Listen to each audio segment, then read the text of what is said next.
All right, I'll start with a commercial.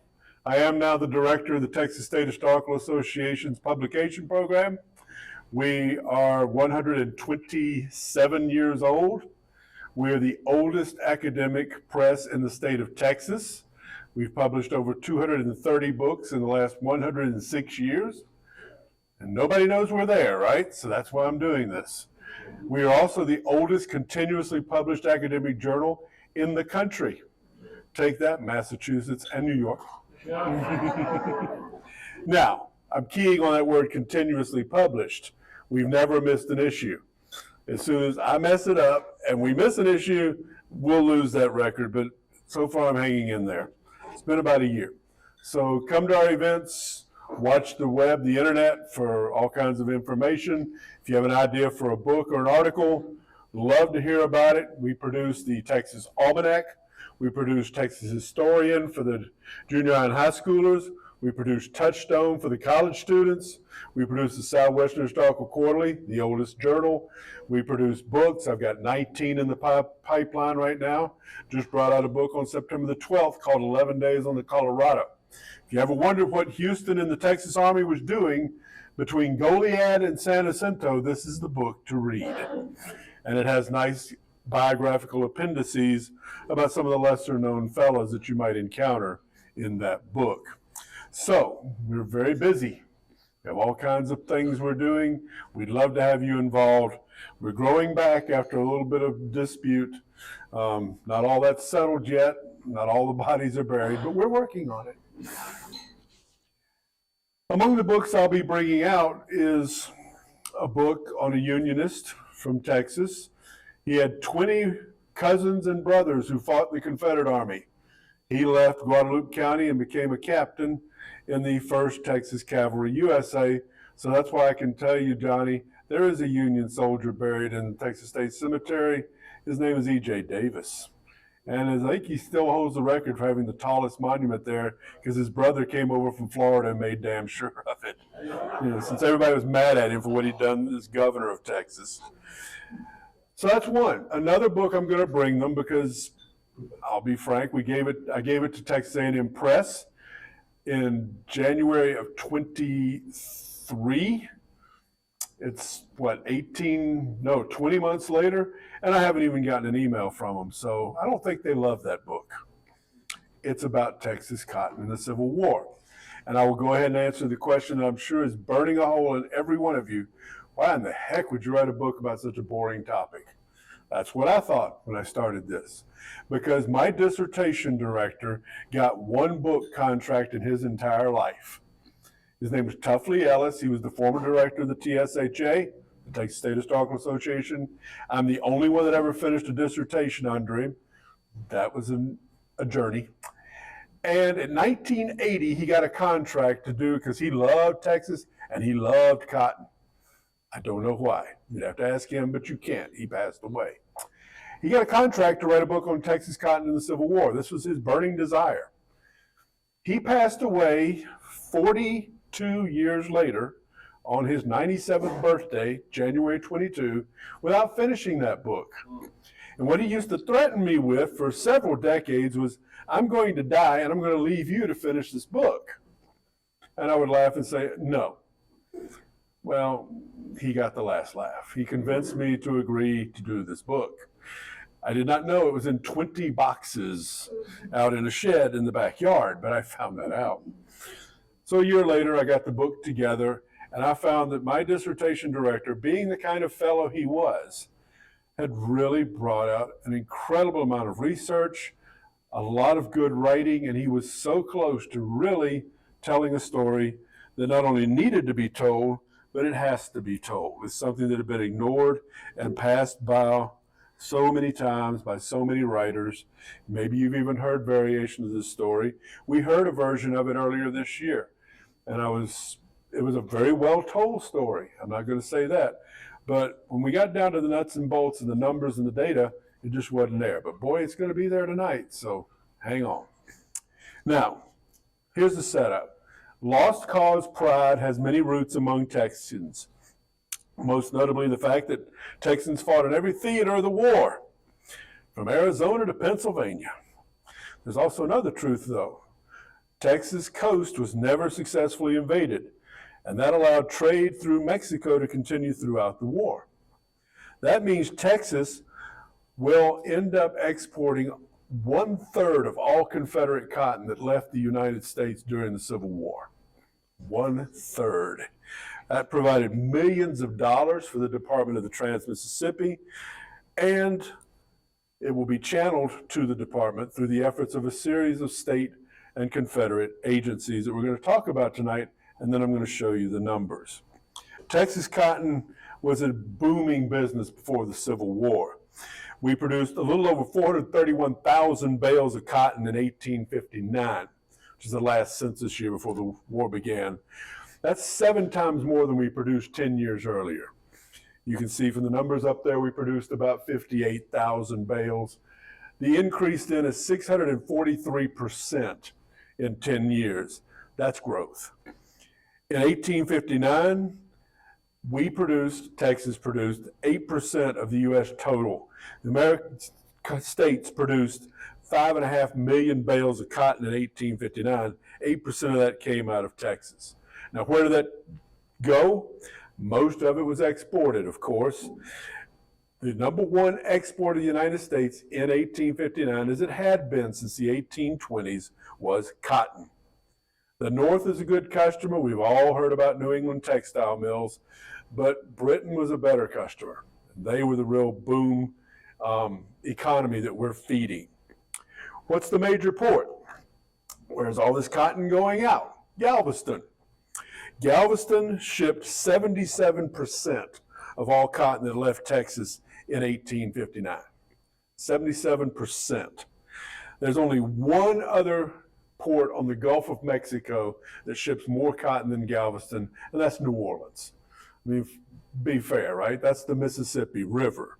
In fact, New Orleans is the number one cotton port in the world, and second only to someplace called New York City. Y'all set up all this. Second only to someplace called New York City in total U.S. trade. So when Galveston is second to New Orleans, it's second to a pretty seriously sized port, as it continues today through Houston. Now, the war starts. That will force a retooling of the cotton trade. Wartime cotton production. The Confederacy will produce approximately 6.75 million bales in 4 years. 5+ million bales in 1 year, down to 6. Things got disrupted, right? The 4-year total drops to 6.75 million. The South will export about 1.25 million bales. A lot of that is the blockade. A lot of that is deliberate efforts to try to shake up our European buyers and get them to intervene in the war on our side. Either way, it goes down to 1.25 million for total exports. That allows Texas to actually take a bigger slice of the American market. We'll produce about 750,000 bales during the war. Will be grown in Texas. We will then grow from 8% of the amount of cotton shipped out of the U.S. to 11%, because we'll export about 400,000 bales, just a little over 400,000 bales, or almost 1/3 of all the cotton that ever left the Confederacy is Texas cotton.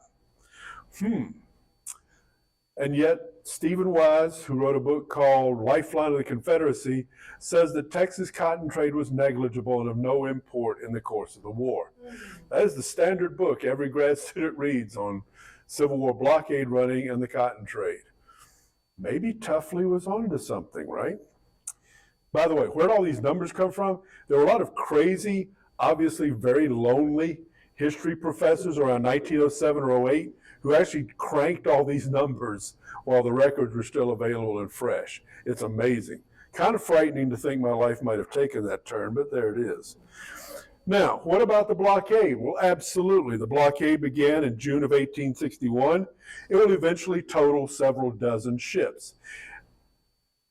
Spoiler alert, it's worrisome, it's pestiferous, it's bothersome, and yet blockade ships will catch only about 15% of all the blockade runners that ran out of Texas. And similar percentages up the Atlantic coast. There was a guy in the 50s that just ship by ship by ship put together these tables, and I found them, and that's what the message is, and Tuffley was already telling me that through his research. Now, that means that this will allow an opportunity then for blockade runners to make a lot of money. We have a lot of famous names: Thomas House of Galveston, the Mills brothers, Robert and David, probably one of the largest slaveholders in the state of Texas. They owned over 400, and they were majorly cotton brokers and financiers. They will, all of them, be in the cotton business. They'll come out of Galveston and or Matagorda Bay in sloops and schooners at first, and then late in the war, we get the classic British-built, metal-hulled, double paddle wheel blockade runners. We get them in Galveston late in the war, 64 forward, because all the Atlantic and Gulf ports are closed up. Once Mobile gets plugged, once Galveston gets shut down for good, especially after Wilmington falls, that's when we get the high-tech runners. Most of the cotton coming out of Texas through Galveston is going to be in wooden hull sailing ships. And where are they going? They're going to Cuba. That's where you did your business, flipped it around, and went back unless you got caught.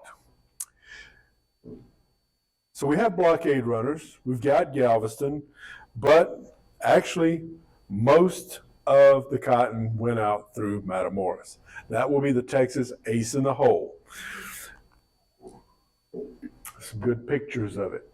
Matamoros is right across the Rio Grande from Brownsville. It is not on the coast.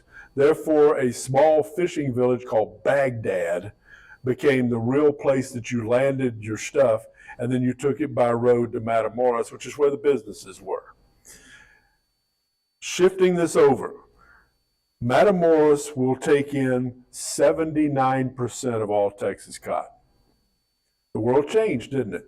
77% of Texas cotton went out through Galveston by 59 or 60.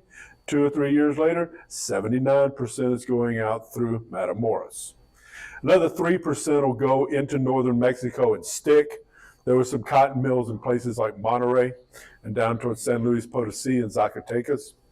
But that leaves only about 17 point something percent, almost 18%, going out of Galveston, Matagorda. Obviously, it's still enough to make a man like Thomas House very rich, but it's not what happened. That is why you hear the stories of the wagons crossing the Wild Horse Desert, coming down to the very end of the little nubs of railroads that we had, and then being hauled by Mexican carters or four-wheel wagons with mule teams, sometimes oxen, all the way down to places like Brownsville. Or if Brownsville was occupied, which it was briefly, you switch over to Laredo. This will make very rich men of the border merchants. This is when Richard King Ranch, makes an awful lot of money. This is when Mifflin Kennedy, who had married Petrovella and by that acquired a lot of land, but he also ran a steamship company. They were also working with a guy named Charles Stillman, New York City merchant. He'll go back to New York after the war, but during the war he's in Brownsville. And they're working very hard on this. They're figuring it out. Why can they use this? Because thanks to the Treaty of 1848, Treaty of Guadalupe Hidalgo, the federal government could not interdict trade on the Rio Grande. It was a neutral river, and Matamoros is a foreign port. Now, there were some squabbles, yes, there were some clashes, we talk about it in the book, but international courts and ultimately other countries who are making a lot of money off of this are going to interdict, it's a nice diplomatic term, in favor of the Confederacy and keeping the river open. There's a treaty, it's the law, and Britain and France, suddenly after U.S. warships will try to muscle in and close Matamoros and the river, British corsairs and French warships show up and, okay, we're not going to fight the Confederates and Britain and France, Lincoln said. So we got border merchants, Anglos, on the north side. Here's where another thing Tuffley did a brilliant job of, and I've kept it as his co-author. There have been a few other books who caught on to this and talked about how they crossed over the river, Stillman, King, Mifflin Kennedy, and they found local merchants in places like Matamoros and turned them into their front men. You know, just cardboard cutouts that did exactly what the Anglos. I'm sorry, no. A lot of these guys in northern Mexico were already multimillionaires. They don't take anybody's orders. Make a deal, yes. But time and again, I'll invite you to go look at the records. Who's setting the prices? Patricio Milmo, who actually established a bank in Laredo that still operates today. Another one was Jose San Roman, Spanish-born, and a fellow named Jose Morel, who operated out of Matamoros. These are businessmen. You don't walk into their town and tell them how to run their business. You don't tell them how to set your prices or what they're going. They tell you how we do business here. And the terms are hard. All specie, no paper. I don't need no stinking greenbacks from New York City. You don't need no stinking green brownbacks from Richmond. This is gold and silver land, and that's how we're going to do this. If you are transporting cotton from the railheads or from San Antonio to the border, you're paying your Mexican carters in gold and silver. They don't work for anything else. They don't work on spec either. You pay it up front. So it got paid, but it got paid in real money. Does this set up some people to be very rich after the war? Absolutely. There's an argument that we jump-started the economy of modern Monterey through the cotton trade during the Civil War. That flow of cash was very welcome. So all this money is flowing, cotton is flowing. We got armies to support. How do we get some of that money into the army, into the pockets of the government? Got to be a mechanism. Well, it was the state of Texas that made the first move. In 1862, we created what was called the Military Board. Unfortunately, we appointed Governor Francis Richard Lubbock and two other government officials to run the Military Board. What do they know about cotton? Zippo, not a damn thing. So after they pretty much face planted, which is kind of what happened, we retool it and turn it over to Governor Pendleton Murrah, who, bless his heart, he also didn't know a dang thing about cotton. But he knew he didn't know anything about cotton. So he brought in a guy named E.B. Nichols, who's a Texas cotton broker and merchant out of Galveston. And I'll show you the numbers later. E.B. Nichols did some good with Richard Lubbock, but he'll do a whole lot better with Pendleton Murrah. These are the sort of places that converted Texas cotton into gun factories, powder factories, bought munitions, bought food, all the things that you see going out. Money for the Widow and Orphans Fund that was started by 1864. That's all cotton money. What about the Confederacy? Well, they're not too far behind. In 1861, the Confederates, realizing this cotton was just white gold, passed what was called the produce loan. If you were a good, loyal, supportive planter, you would trade your cotton bales for Confederate bonds. The percentages on this are very low. At first there was a rush, and then it kind of tapered away. Totally voluntary. They weren't going to come take your stuff. And after a while, it's like, oh, okay, well, I think I'll hang on to my cotton bales and see how that bond thing works out for you. We all know what a bond, it's a loan, right? You hope they'll pay you 4 years from now for cotton you gave them this year. So things got a little more desperate, things got tighter, and the Confederacy passed what's called the tithe tax. You had to give literally 10%, March of 1863.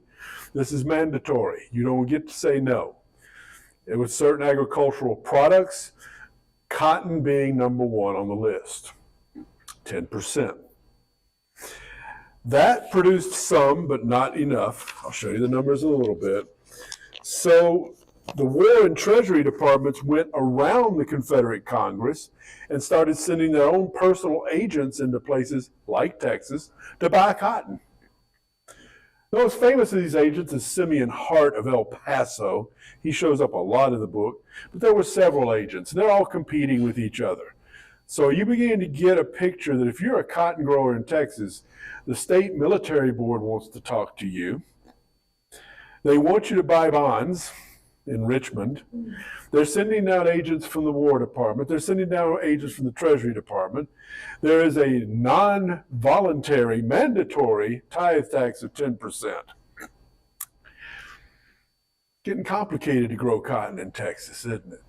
Well, they're trying to use that net. They're not taking everything, but they want enough to pull it over and support the military.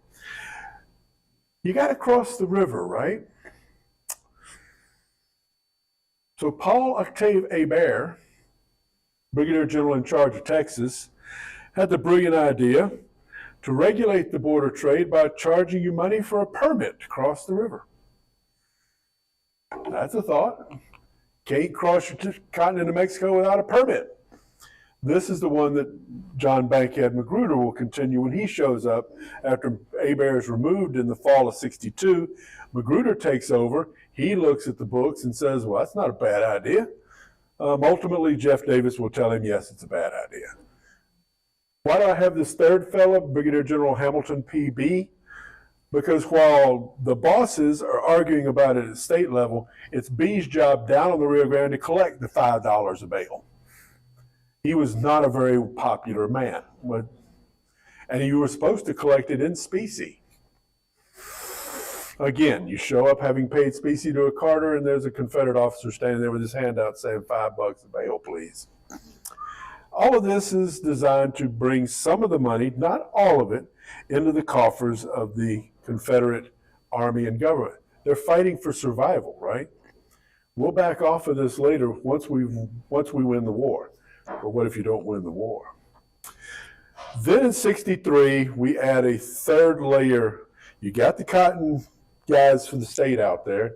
You've got Hebert, then Magruder with their permits. You've got these agents circulating from the War Department, the Treasury Department. By the way, parenthetically, you begin to figure out when nobody else ever tackled this subject. When he told me I was going to write this is what I got in my head is, oh my God, how do you untangle all these people? We did it. In comes Kirby Smith.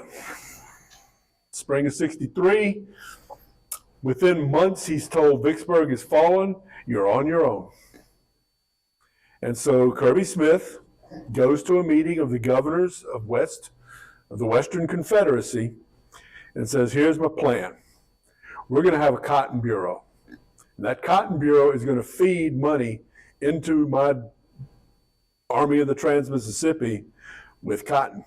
So he appointed William Broadwell as the commander of the Cotton Bureau. And then if you look through your records, you'll start seeing what's called the Cotton Office. What's the primary source of this cotton west of the Mississippi River? It's Texas.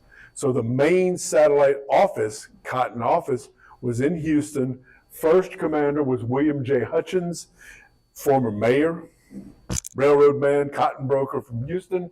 And when he got wore out, Clinton G. Wells took it over. Their job then is to try and collect, buy cotton at what was considered to be a fair price, and also manage any tithe cotton that might come in or any voluntary donations. That worked okay, and we'll see some numbers on that.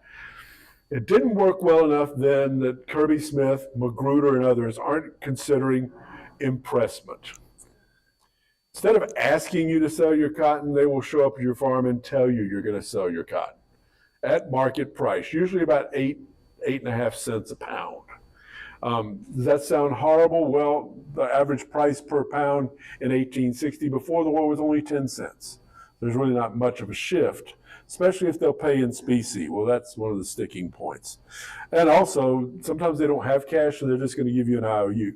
Needless to say, this didn't make people happy, and impressment becomes a hot topic of debate. So Jefferson Davis, in the last year of the war, with his advisors, comes up with this brilliant idea. Instead of buying the cotton in Texas, we'll ship it for free, just bring it down to Galveston and Houston, and when we get to Cuba, we'll divvy it up. You'll get a lot better prices on the dock in Cuba. If you want to go all the way to London, you get better prices in London too. In other words, we're going to shift the focus of the acquisition overseas. And they actually had laws, blockade runners had to set aside 25 to 50% of their cargo space for outgoing cotton and for the goods that would be acquired with that cotton coming back in. It's a great idea. Probably should have been done in 1861 and not in 1864. A little too late, right? So that's when you get the Cotton Foreign Supply Office, run by lawyer Peter Gray of Houston, who knows absolutely nothing, sorry Rob, about cotton. So he pulls over William Black of New Orleans. Now here again, parenthetic is one of those sub-themes. Clinton Wells, William Black, William Broadwell. These are all displaced cotton brokers from Union-occupied New Orleans. They're being brought into Texas to run the cotton business for us. Kind of interesting, I think. But William Black will make a last-ditch effort. He'll do pretty good, and so we'll see that. So what's the verdict? Here's your numbers. The Confederacy exported 1.25 million bales of cotton during the war, 2/3 to Britain, 1/3 to the North. The North was still importing cotton during the war? Oh, absolutely. Through Boston, through New York City. Where do you think all those good Southern boys got those Colt and Remington revolvers they were running around with? They weren't all battlefield pickups. Those fine infield rifles that were coming, yeah. And Lincoln's administration is wrestling with this all the way through. They just never can pull the trigger and just really clamp down the blockade. Texas exports 404,000 bales of that 1.25, which is a little over 32, almost 33% of the Confederate total. Same mix, 1/3 to the North, 2/3 to Britain, maybe a little bit to France. 79% of it goes out through Matamoros, 320,000 bales. Galveston, Sabine Pass, Matagorda, 71,000 bales, or a little under 18%. Northern Mexico did keep 3.1%. Sorry, Sean Kelly, it's 3%. For those of you who are here, was it June? Now you know why I was squirming in my seat. Like, dude. When somebody comes up and tells the same story and you're worried, oh my God, is he going to compete with my book? I win. How much did state and Confederate agents control of this flow? 133,000 bales went out with a state or a Confederate sticker. That's 33%. That's not bad when you think about most of these agencies are operating in only a 2-year window. They're either operating from 61 to 63 when Kirby Smith comes in, or they're operating from 63 to 65 after Kirby Smith gets here. So to really nab roughly 1/3 of all the cotton going out is a pretty good achievement. And you're thinking, well, who did what? Here we go. Can you believe that there are really people before us that actually sat down and counted all this? I was so happy to find this stuff, and then I would go cross-check it with the primary sources, and it's like, okay, they're right, cool. Saved me a couple of months of my life. So the military board, I told you, that's Francis Richard Lubbock, 6,000 bales. Pendleton Murrah, look at your boy, 10 times more. Happy now? He knew who E.B. Nichols was, and he knew he was going to do a good job, right? The produce loan, remember I told you were going to flip that voluntarily for bonds? That brought in about 15,000 bales. Roughly what, maybe 10% of the total? The tithe tax, where you had to give 10% or face problems. That's 19,000 bales. The wandering treasury and war agents, War Department agents, like Simeon Hart, that's 13,000 bales. The Cotton Bureau under Broadwell managed to snag 17,000 bales out of Texas. Hutchins and Wells running the Cotton Office out of Houston, 15,000 bales, and the Foreign Supply Office under William Black, 9,000 bales. I don't think I'd want to be a cotton farmer in Texas during this time, right? It's just too complicated. As Martha knows, she's trying to write a novel about it and thread the needle. It's fun. Total 133,000 bales. That's great. How much money is it? You know, what do we watch? American Pickers or some of these other shows, Pawn Shop? We don't give a damn about all those details. How much is it worth? We want to know the dollars. So here we go. The gross revenue in specie, $25.5 million. We'll get some comparison figures in a minute. So, got to cut that though. It cost you 8 cents a bale to buy this stuff under almost every regulation throughout the war. You're paying 8 cents a bale. So let's take that out of the equation, knock that off our profit. You got to deduct 8.5 cents a bale for transport to the Mexican border. That, remember, is about 82%. So for 82% of our total, let's cut another 8.5 cents off. What we're down to now is approximately $16.1 million. Multiply that by a multiplier of 30 to 1, that is the average exchange rate throughout the war for specie and Confederate dollars. We do hear horrible exchange rates like November and December of 64. It's November, December 64. Compare that to the exchange rate of November, December 61 and 2, it's pretty much on par. So average is 30. We come up with a figure then of 480 million Confederate dollars they made off of this cotton. Who's they? Who's they? The state, the Department of the Trans-Mississippi, and the Confederate government. All of this money is supposed to go to buy weapons, food, medicine, all the things that you need to keep the Confederate war effort going. It's a lot of money. Give you a comparison figure.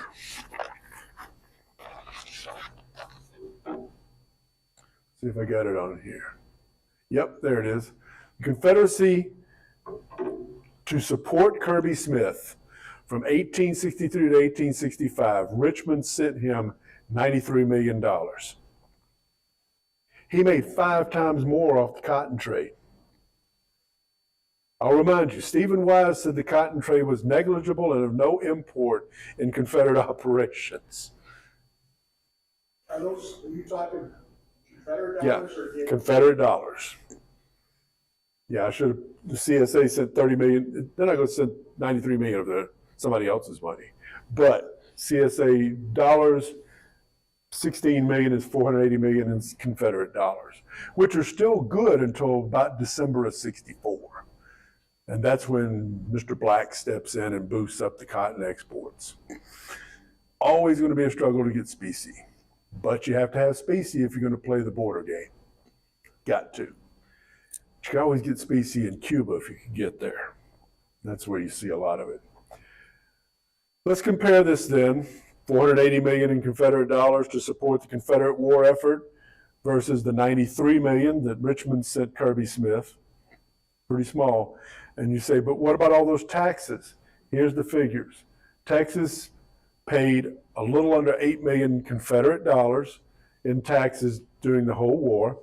And we'll just throw in Louisiana and Arkansas to make it fair, $6 million or thereabouts in Confederate dollars. So 14 million from the tax programs. That's tariffs, that's import-export, that's the tithe tax, cash component, et cetera. $14 million in taxes, $93 million from Richmond, and yet Mr. Broadwell, Mr. Black, Mr. Wells, Ebenezer Nichols, they're cranking you somewhere in the neighborhood of $480 million. What would have been the fate of the Confederacy by, say, 63 if they couldn't have tapped into this cotton? And they did.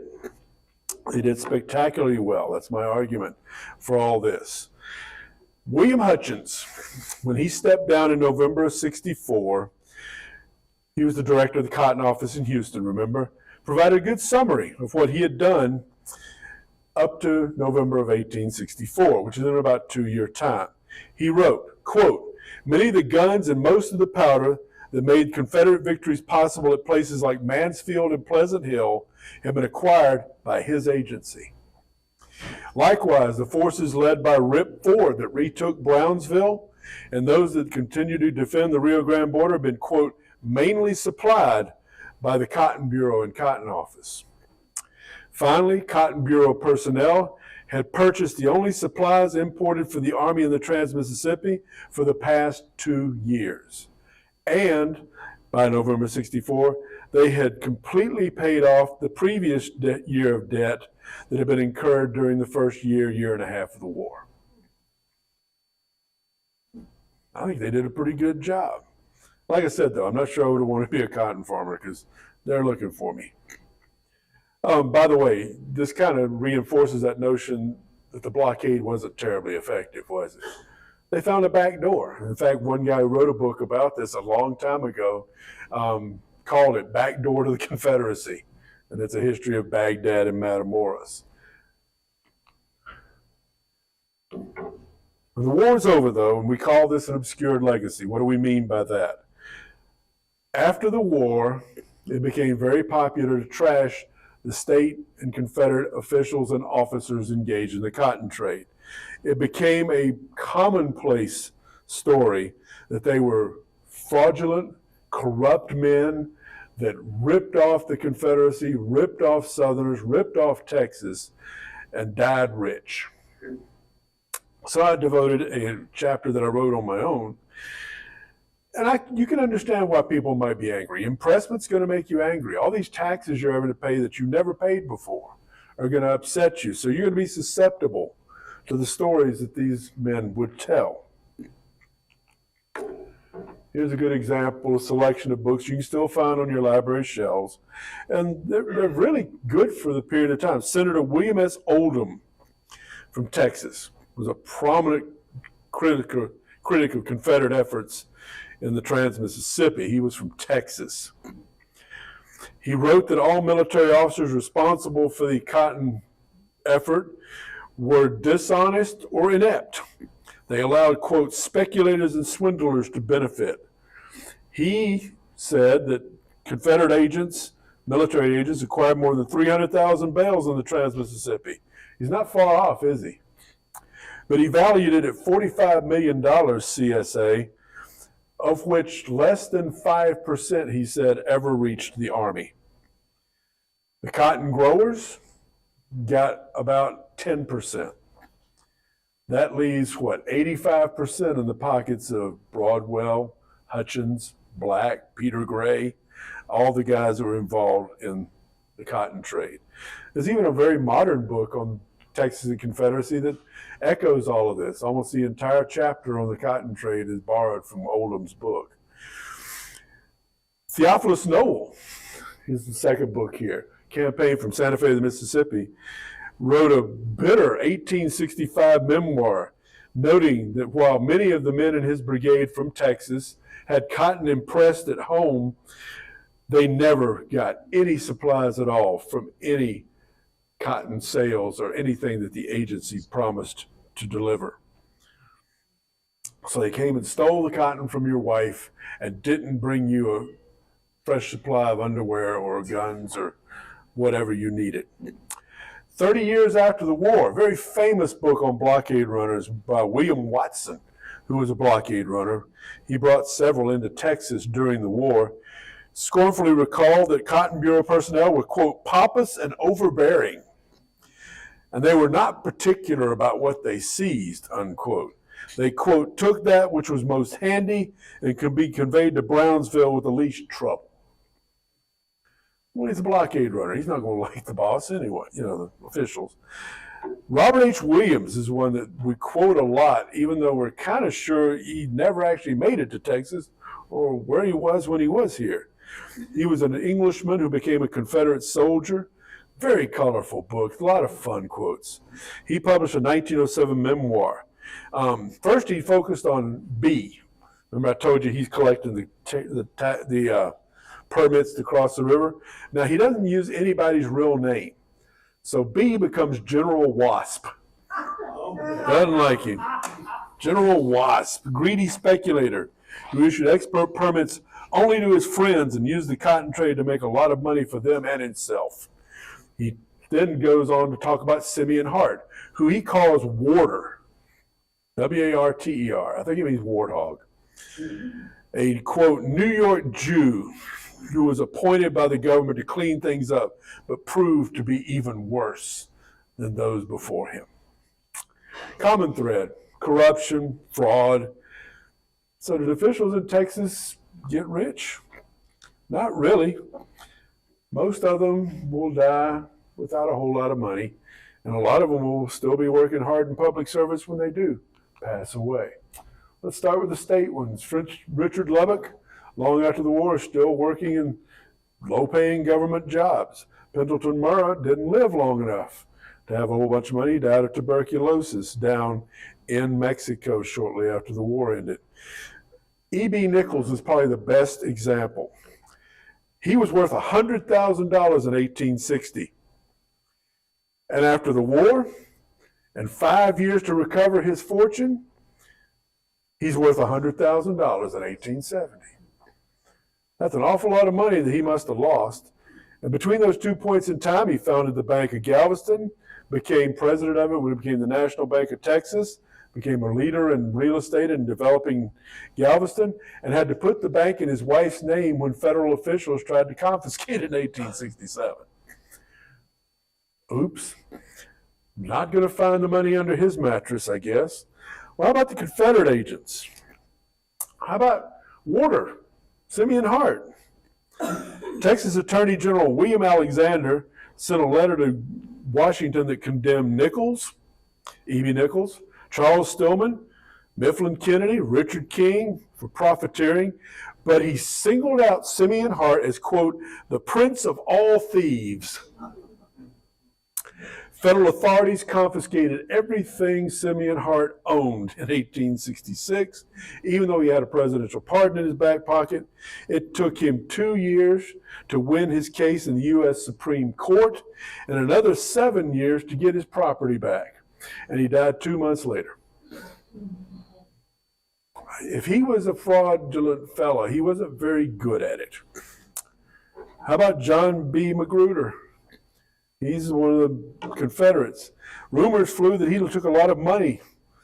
Alexander Terrell, though, in his memoir, wrote that he was with Magruder when he crossed into Mexico at the end of the war and had no money. A Modern Scholar, a book that just came out a few years ago, declared Magruder had little money when he went to Mexico and even less when he came back. He settled in Houston and died there in 1871.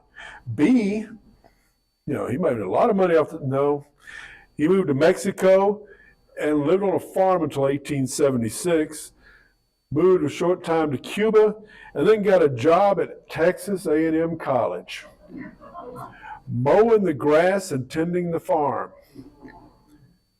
He's really rich. No, he's struggling to feed his family.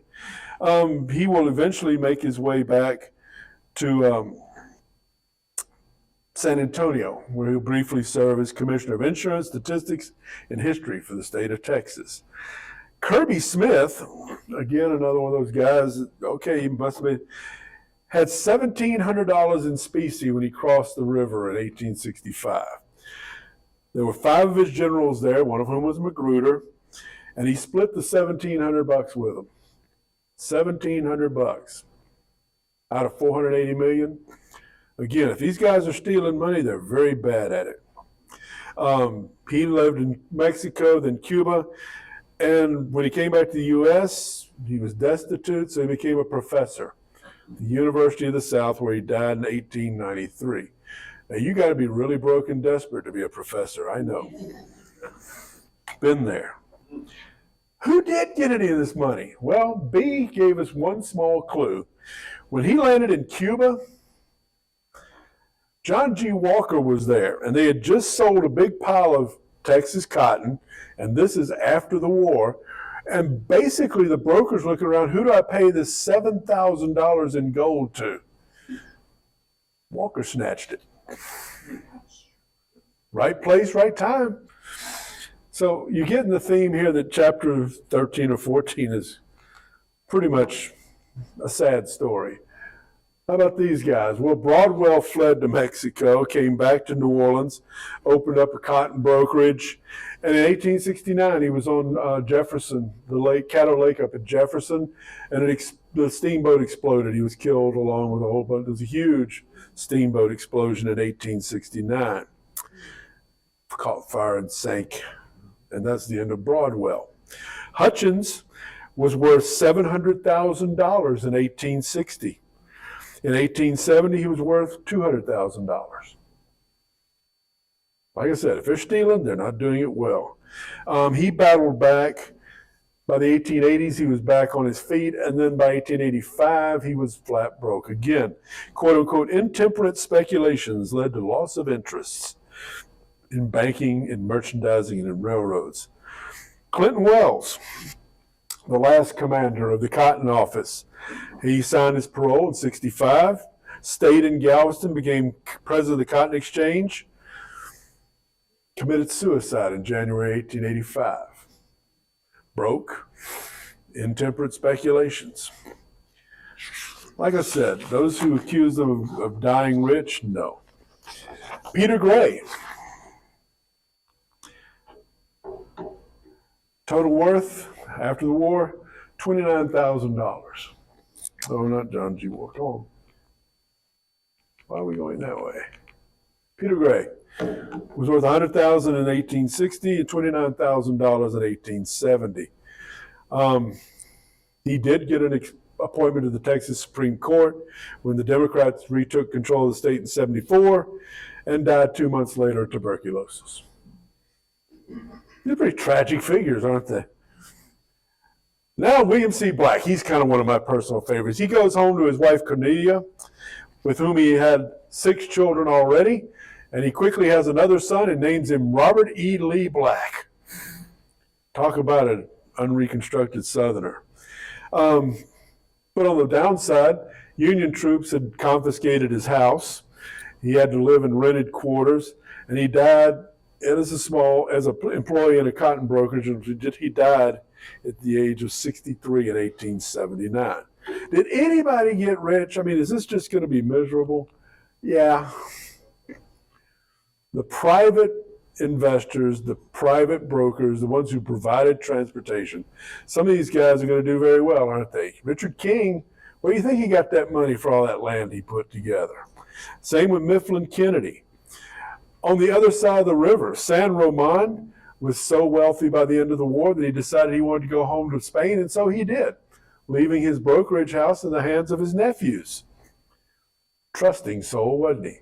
I told you, Patricio Milmo, he actually established a bank in Laredo that still operates today. Morrell, also a very successful gentleman.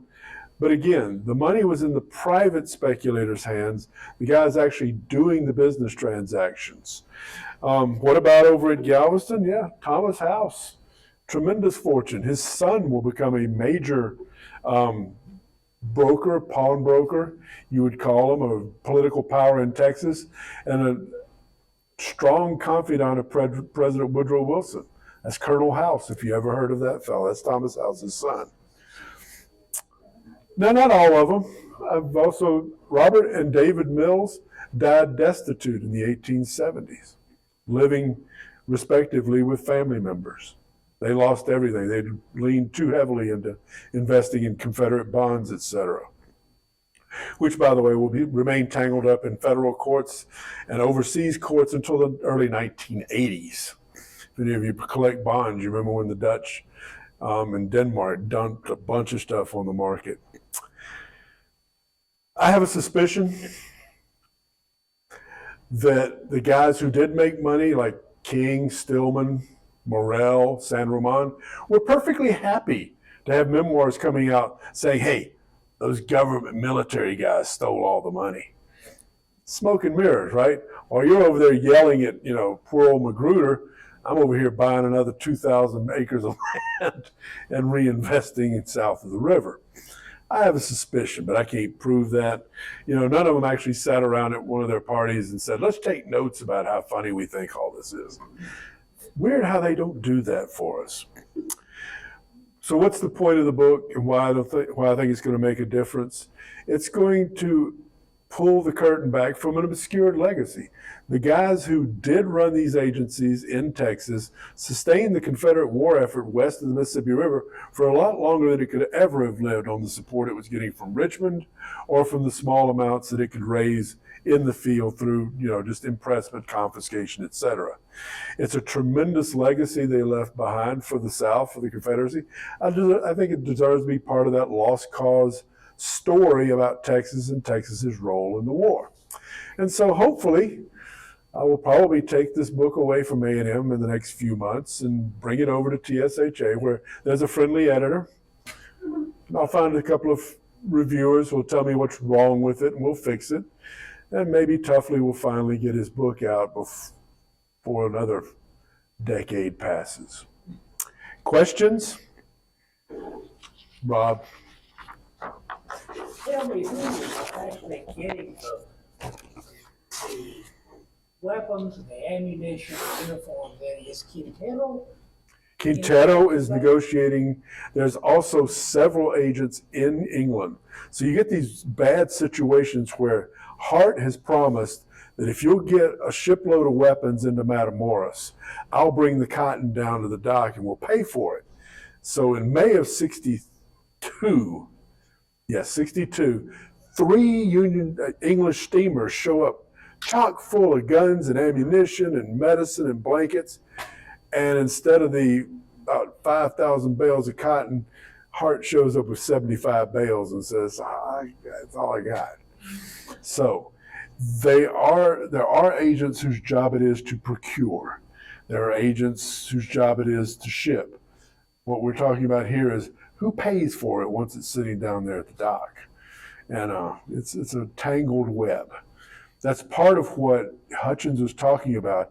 He comes in months later, those ships are still sitting there, and he's the one that raised the cotton when Hart failed to go down and pay for those shiploads of stuff, as well as many What is others. Quintero doing Quintero, part of what you have to do is keep that border open and keep it tax-free. Santiago Vidari is the guy who controls the border on the south side. He's waffling back and forth in the wind. Is he going to be pro-Confederate? Does he want to play ball with the Union? How does this position him with Benito Juarez? How does this position him with the French invaders? So Quintero's always there whispering in his ear. There was a point at which Vidari, for example, said, every bale of cotton that crosses my river, the Rio Grande, will pay me $1 in specie. Quintero managed to talk him out of that because that was quite a ruffle. So Quintero is the guy talking in Monterrey and trying to keep the rules of play fair on the river for Confederate trade. And he does a very good job. He's bouncing around. There's some correspondence between him and Broadwell, between him and Kirby Smith. So that's what Quintero's role was. Somebody's got to get to it. Yeah, he did. He had a job. I think he was a clerk for the legislature for a while too, wasn't he? Yeah. Martha, and then I'll come back to you. If you're a humble planter and you've got a cotton crop, how much are you going to get per bale? 8 cents a pound. 8 cents a pound. That's Now, what you're going to get. Mm-hmm. But then who comes in to take bites out of it? Or is that what you get at the end of the day? Or is that Confederate, if you're going to sell it to the government, you're going to get 8 cents a pound. Now, what they're going to explain to you is, Mr. Hartzog, you can ship this to the border yourself, but you're going to pay the carter 8.5 cents a pound. right? Yeah. And then, do you know anybody down there to do a deal with? We've got the deals already set up, so it'd be really a lot easier for you if you just give us 5 or 6 bales at 8 cents a pound. You get your bills paid and takes care of it. How many pounds in a bale? 480. That's the average bale that I had to go find that. When they calculate bales, if you ever see somebody say bales in Civil War stuff, 480 pounds. That is the standard bale number that they use. That's what all those calculator guys use. That's the number. So You get that 8 cents a pound, but out of that, you had to feed and clothe your family, your hands, you've got to do all it was never more than 10 cents a pound anyway. So really, you didn't kill them. No, it's not killing you. Okay, that's what I But wanted to know. you hear, if I can get it down to the border at the right moment, I might get 20 cents a pound. Yeah, but you spent 8.5 cents to get it there. It's a game. You've also got problems, and we talk about this a little bit. Getting baling material is very difficult. So they're baling bales sometimes in cowhides. They're using rawhide to wrap it and tie it. That's a real problem because you'll always see these Confederate agents saying, "Hey, am I paying you 8 cents a pound for ginned cotton? Or am I paying you 8 cents a pound for unginned, dirty cotton in a big pile out behind your house?" That's a difference. Yeah, maybe wrapped in cowhide. That's another thing. There's 3 grades of cotton. Generally, I'm saying 8 cents a pound. Anybody here a cotton person? 8 cents a pound for good Midland. That's just average cotton. 8 cents a pound. Now, y'all ask me these questions 2 years from now, I won't remember, but I never thought I'd know so much about cotton in my life. But I thought I read somewhere that Mara's cotton plant for the state of Texas competed a little bit with yes. Confederate cotton. Oh yeah, they're always butting heads. And then they kind of got him. Because the state would rather pay you 8 cents a pound for your cotton than let the Confederates get it for 8 cents a pound. And of course, as I said, they only got 1/3, so obviously 2/3 either stayed in somebody's barn or it went somewhere else. And there were always people trying to make deals and sell it to the Union forces in South Louisiana because the word was they would pay you more. But then I got a guy who stockpiled 800 bales of cotton in Alexandria, expecting Banks's army to move. And as Banks's army moved up into that area, the Confederates burned every damn pound of it. Broke him. Yep, torch it. Price-wise, what did Midland cotton end up topping out at? It never topped out better than about 12 cents. Thank you. About 12 cents a pound seems to be the high.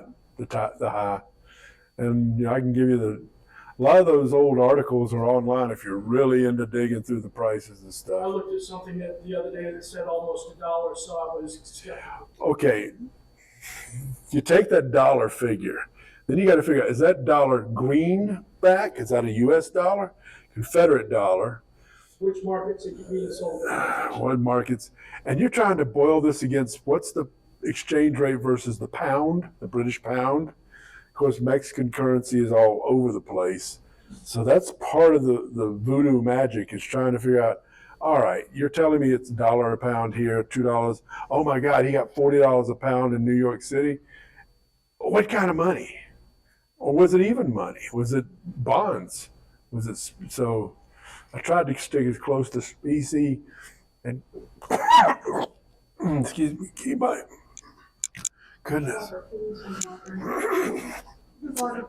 I got some.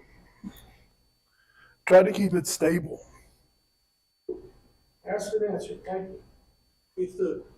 So that farmer that had 5 bales, that was his production? Oh no. No. Is it trying to translate it into? Cotton is your money crop. You've also got a pile of food. You've got livestock. You're not going to starve. Cotton is what's going to buy you the things you can't produce on your farm. But if it's 5 bales, Mm-hmm. Right. round numbers, $40 a bale. Okay. Sounds good. Yeah. It's close. So that's $200. Mm-hmm. Is that silver or is that Confederate? That will go back and forth. Mm-hmm. That goes back and forth. It also might be a third option, an IOU, which an IOU can be negotiable as well if the local storekeeper or your neighbor will take it. If you take a note and sign it over to your neighbor, which a lot of people did, because this is really a very cash poor economy before, during, and after the war. And that's what Yeah. I'm wrestling with. Is Yeah. Union private was getting $13 a month. Yeah, it starts at 11, goes to 13. I was going to use that example too. And depending upon where you went in, Right. I mean, you, 64, you might have made $1,000 value.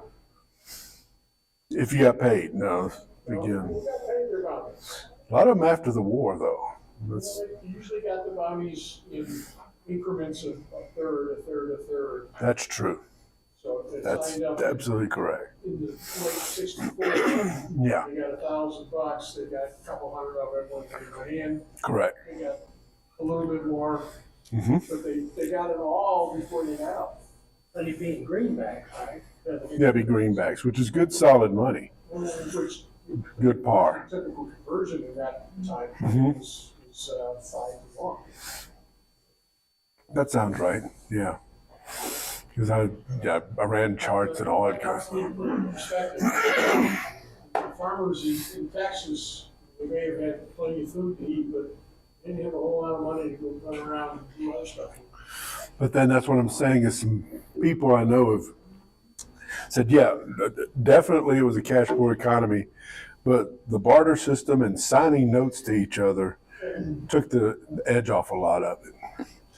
Generally speaking, farmers did not make more money during the Civil War in Texas. This is my perspective, but nobody starved.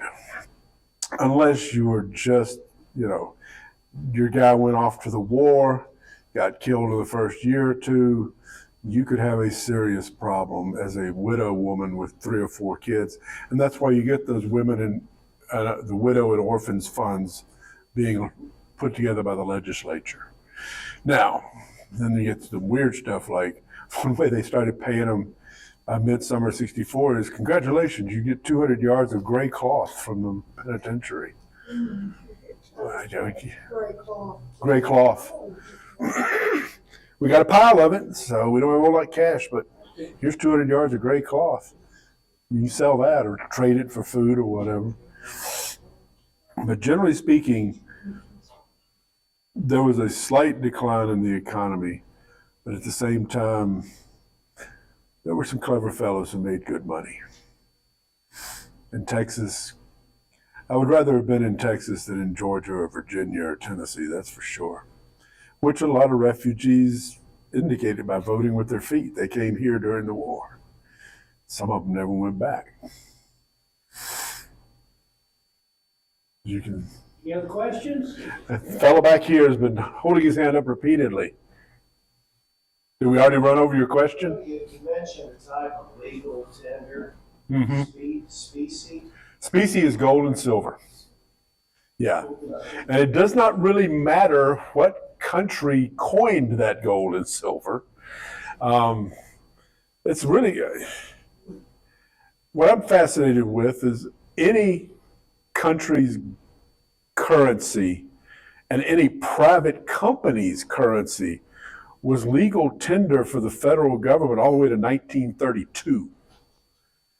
And you kept a little magazine, apparently, that came out quarterly under your cash register if you were in a big city, so you could figure out what it might really be worth when they bring in the Cotton Bank of South Alabama $10 bill. See if that more of that'll fade out, but that's when, of course, we start demonetizing the currency and the old silver and gold certificate bills that we don't have anymore. We went to what's called fiat money in historical terms. But you're asking a good question. This is the time when you first start seeing greenbacks because bills were being presented that couldn't be paid in the amount of gold and silver we had coined through either the U.S. Mint, and the Confederacy never really coined a significant amount of gold or silver. That's why when Jeff Davis flees Richmond, you hear about that lost Confederate treasure train that everybody's going to grow up and go find. Yeah. It's just barrels and barrels of Mexican pesos and all these different kinds of other coins. But that's what they're wanting. Gold and silver, that talks. Questions? Well, thank you all for coming and listening to me.